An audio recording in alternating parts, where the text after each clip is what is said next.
Muy buenas a todos, mi nombre es Borja Méndez Santiago y actualmente soy contratado postdoctoral en la Universidad de Oviedo. En el blog de hoy he venido a hablaros de la concepción plutarquiana de las relaciones entre padres, madres e hijos, un tema que me resulta muy querido y sobre el que he podido investigar. El día de hoy utilizaré varios pasajes de las vidas paralelas para exponeros algunos ejemplos de buenos y malos padres a ojos de Plutarco. Vamos a comenzar primero con los buenos ejemplos.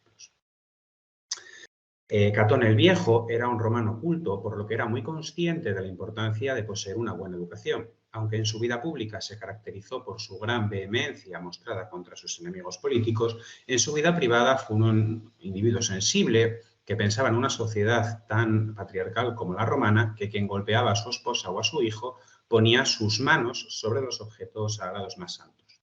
Plutarco nos cuenta cómo fue él mismo, Catón el Viejo, quien se encargó de enseñarle las primeras letras a su hijo, porque no le parecía bien que su hijo fuese reprendido o tirado de la oreja por un esclavo, caso de que resultase torpe en aprender, ni que hubiera de agradecer a un esclavo una enseñanza tan importante, sino que él personalmente era el maestro, el profesor de leyes, el instructor de gimnasia, enseñando a su hijo no solo a lanzar la jabalina, a combatir con armamento pesado y a montar a caballo, sino también a golpear a puñetazos con la mano, a soportar el calor ardiente y el frío, y a abrirse paso atravesando los remolinos y turbulencias del río. Como vemos aquí, el Catón de Plutarco invirtió una gran cantidad de tiempo en educar a su hijo, pero su celo por educarlo no terminó ahí. Según prosigue el relato, Catón llegó a escribir relatos históricos con su propia mano y en letras grandes para que desde casa le fuera posible al niño aprovecharse para su conocimiento de las cosas antiguas y tradicionales. Como vemos, la educación que requería un futuro integrante de la élite romana se basaba no solamente en las habilidades lectoescritoras, sino que incluía también otras disciplinas como la ley, la historia o aquellas actividades físicas relacionadas con el mundo militar. La actitud educativa de Catón le permitió ser calificado por Plutarco como pater agathos, que podríamos traducir como padre ejemplar. Ciertamente, esta educación daría sus frutos, pues al final de este mismo capítulo se nos muestra al joven Catón luchando valerosamente a las órdenes de Emilio Paulo y recibiendo la admiración tanto de su padre como de su general. El segundo modelo positivo es el de Fabio Máximo. Resultan numerosas en la obra de Plutarco las menciones a ancianos que conservan intactas sus aptitudes, sobre todo las mentales. Este parece ser el caso, por ejemplo, de Fabio Máximo, que tras ver a su hijo elegido cónsul, quiso someterlo a una peculiar prueba para ver de primera mano si respetaba más el cargo público que ostentaba o, por el contrario, a su anciano padre. Cuando su hijo tomó posesión de su cargo y estaba ocupado en cierto asunto relativo a la guerra, el padre, ya sea por su vejez y debilidad o con la intención de probar a su hijo, se dirigió hacia él montado a caballo por medio de los que allí se encontraban a su alrededor. El joven lo vio de lejos y no pudo permitirlo, por lo que envió un lictor y dio orden a su padre de que desmontara y se acercara a pie, si es que venía a solicitar algo de su autoridad. A todos les pareció indignante la orden y miraron en silencio a Fabio, como si fuera víctima de un trato que no correspondía a su gloria. Pero aquel saltó él mismo rápidamente del caballo y se dirigió más deprisa que al paso hacia su hijo. Lo abrazó, le dio un beso y dijo: Hijo, piensas y actúas como es debido, pues conoces a aquellos en los que mandas y la importancia del cargo que desempeñas. De esta forma, también nosotros y nuestros antepasados hicimos grande a Roma, colocando siempre en segundo lugar a los padres e hijos después del bien de la patria. Este texto es elocuente y habla por sí mismo. Solamente resta añadir que episodios como este nos muestran cómo en la mente de Plutarco los ancianos deben de una forma u otra velar por el comportamiento adecuado de los individuos más jóvenes. El último modelo positivo que vamos a tratar hoy es el de Cornelia, la madre de los hermanos Graco, que constituye sin ninguna duda uno de los ejemplos de madres más famosos de todas las vidas paralelas. Hija de Escipión Africano, el vencedor de Aníbal, esta mujer recibió una de las mejores educaciones del momento.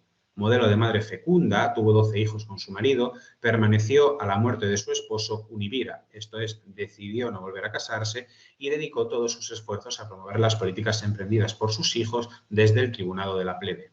Plutarco, al inicio de las vidas que dedica a sus hijos, hace el siguiente encomio de esta mujer. Tiberio murió no mucho después, dejando 12 hijos habidos con Cornelia. Cornelia se hizo cargo de los niños y de la casa con tanta sensatez, amor por sus hijos y grandeza de espíritu que no parecía una mala elección el que Tiberio hubiera optado por morir en vez de una mujer tal. Ella, por su parte, rechazó al rey Ptolomeo, que quería compartir la diadema y casarse con ella, y en su viudedad perdió a todos sus otros hijos, salvo a una de las hijas, llamada Sempronia, que se casó con Escipión el joven, y a los dos hijos sobre los que aquí se escribe, Tiberio y Gayo, a los que educó con tanto empeño que, aun habiendo acuerdo en que eran los mejor nacidos de los romanos, parece que su virtud se debió más a la educación que a la naturaleza. Tanto Tiberio como Cayo morirían a consecuencia de las reformas que trataron de implantar, pero llama la atención observar cómo esta mujer, modelo de matrona por excelencia, llegó a apoyar activamente al menor de sus hijos para tratar de garantizar su seguridad personal. Así, en el momento crucial de sus reformas, Plutarco afirma que llegó a movilizar, haciendo uso de su patrimonio propio, a miles de segadores para que acudieran a Roma como mercenarios para apoyar las políticas de Cayo. Llama poderosamente la atención cómo, a pesar de esta clara subversión de los roles de género, los autores antiguos siguieran considerando de manera unánime a esta mujer como arquetipo maternal y matronal por excelencia. La segunda parte de la presentación, ahora mismo nos vamos a centrar en otros tres modelos negativos de padres y madres. El primer modelo negativo es el de Pericles. Idealmente, se consideraba que un buen padre debía acrecentar su patrimonio para que sus hijos mantuvieran o mejoraran su posición social. Así, por ejemplo, en la vida de Catón el Viejo, leemos que es propio de una viuda y no de un hombre el permitir que un patrimonio heredado se venga abajo. Un mal padre también podía llegar a serlo debido a su excesiva tacañería para con sus hijos. Vemos esto, por ejemplo, en el texto que tenéis en pantalla. Pericles vendía toda la cosecha anual de una vez y luego gobernaba su vida y lo de la casa, comprando en el ágora cada uno de los artículos imprescindibles. Por eso no era agradable a sus hijos mayores de edad ni un pagador generoso para sus mujeres, sino que le criticaban esta forma de gastar al día y ajustado al céntimo, donde no se deslizaba algo superfluo como es normal en una casa grande y de boyante situación, y donde cualquier gasto y cualquier ingreso se sometía a número y medida. Es posible que simplemente Pericles prefiriera ser cortejado por sus hijos a causa de mantener el control de su dinero. Aunque no sabemos la edad exacta que tenían sus hijos, resulta sensato suponer que estos debían ser jóvenes que se encontraban dando sus primeros pasos en la vida política y por lo tanto estaban especialmente necesitados de dinero. En la antigüedad se solía pensar que los jóvenes tenían tendencia a gastar su dinero sin mesura y en actividades que podríamos considerar deshonestas. Plutarco, dejando esta cuestión de lado, está criticando a un hombre, Pericles, que a pesar de ser muy adinerado, se muestra excesivamente tacaño con sus familiares hasta el punto de llegar a provocar un importante conflicto familiar que le opondrá a su hijo mayor llamado Jantipo, y sobre el que no tenemos tiempo de hablar. El segundo modelo negativo es precisamente, otra vez, Catón el Viejo. Es curioso constatar que Catón, quien, como recordemos, era considerado padre ejemplar por Plutarco, se enfrentará a su hijo cuando ya muy mayor decidió contraer un matrimonio no apropiado a su edad.